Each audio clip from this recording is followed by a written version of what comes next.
Hello friends, कैसे हो आप सब। तो आज हम BEC 146 के कुछ इंपॉर्टेंट क्वेश्चंस करने वाले हैं विद आंसर्स।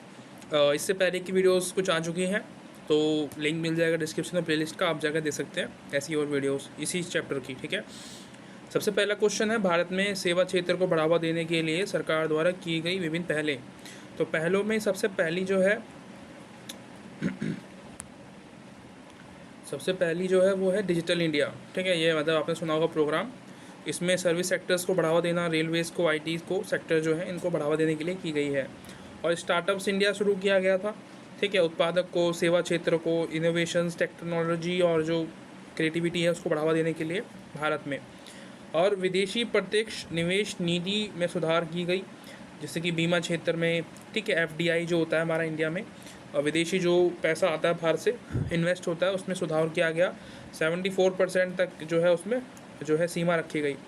उसके बाद बुनियादी ढांचा विकास किया गया, यानी कि हमारे जो इंफ्रास्ट्रक्चर विकास है, सड़कें बनाना, बंदरगाह, एयरलाइंस जो होती हैं उनको।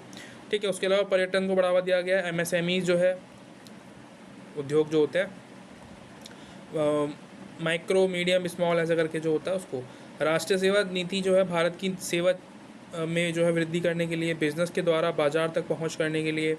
ठीक है, और स्किल भारत विज्ञान मिशन जो है वो शुरू किया गया है। इसके तहत स्किल इंडिया और एजुकेशन देना का जो है वो शुरू किया गया बच्चों को। ठीक है, ताकि वो स्किल्ड बन पाएँ। और सुधार की बात की जाए तो सुधार में आपका आएगा कृषि उपज, व्यापार व वाणिज्य जो है उसको बढ़ावा दिया गया। सीमा के बाहर कहीं भी उपज बेचने की अनुमति दी गई, यानी कि आप अगर किसी भी कम्युनिटी में है, ऐसा नहीं है कि आप वहीं पे बेचेंगे, कहीं और भी आप बाज़ार में बेच सकते हैं अपने सामान को, जहाँ पे आपको अच्छी कीमत मिलती है। आवश्यकता वस्तु अधिनियम जो है, यानी कि अनाज, दालें, तिलहन, प्याज को जो है विनियमित मुक्त कर दिया गया। ठीक है, टैक्स वसूल जो है कम करा गया उस पर, ताकि जो लोगों को आराम से वो पैसा मिल सके, किसानों को फ़ायदा हो सके। किसान उत्पादक संगठनों को मजबूत किया गया। ठीक है, और सशक्तिकरण को बढ़ावा दिया गया। मतलब किसान जो है उनकी सुरक्षा को बढ़ावा देने के लिए MSP लागू की जाती है कि भाई इस चीज़ पे इतनी MSP मिल जाएगी आपको। डिजिटल बाज़ार जो है प्लेटफॉर्म किया गया कि ऑनलाइन कि कोई भी व्यक्ति अपने सामान को बेच सकता है ऑनलाइन, तो किसानों के लिए बहुत फ़ायदेमंद होता है ये। प्राइम मिनिस्टर फसल बीमा योजना, ताकि किसी भी कारण से फसल ख़राब हो जाए तो उसको कुछ पैसा मिल जाए। प्राइम मिनिस्टर किसान सम्मान निधि और क्रेडिट कार्ड जो है, किसान क्रेडिट कार्ड बोलते हैं इसको, ये किसान को जो है कुछ 1 लाख 1.5 लाख रुपए तक की जो राशि है वो लेने में मदद कर सकता है। ठीक है, और इसकी लिमिट बढ़ जाती है बाद में, वैसे तो अभी कम ही है। अगला क्वेश्चन है, कृषि नीति के उद्देश्य क्या है। भारत में हाल ही में हुए कृषि नीति सुधारों की व्याख्या कीजिए। तो सबसे ज़्यादा जो उद्देश्य इंपॉर्टेंट है, दोबारा आ सकते हैं, तो उद्देश्यों में खाद्य और पोषण सुरक्षा सुनिश्चित होती है आपकी, कृषि उत्पादन में वृद्धि होती है, किसानों की आय में वृद्धि होती है, टिकाऊ कृषि पद्धति अपनाई जाती है। ठीक है, आधुनिकीकरण होता है, कृषि विविधता आपको देखने को मिलती है, बाजार सुधार होता है, जोखिम प्रबंधन होता है, अनुसंधान और जो शिक्षा है उसको बढ़ावा मिलता है, निवेश बढ़ता है एग्रीकल्चर में। ठीक है, तो ये जो है उद्देश्य होते हैं कृषि नीति, मतलब जो पॉलिसी बनाती है सरकार कृषि के लिए, उसके अंदर आता है।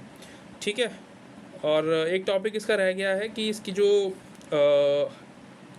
सुधार जो है वो कृषि नीति में क्या क्या है, तो वो मैंने लिखे नहीं है, शायद लिख दिए थे, मुझे लग रहा है कि वो आए नहीं है, शायद मुझे लग रहा है कि हाँ देखो यहाँ पर, सॉरी मैंने गलती से ना आगे पीछे कर दिया।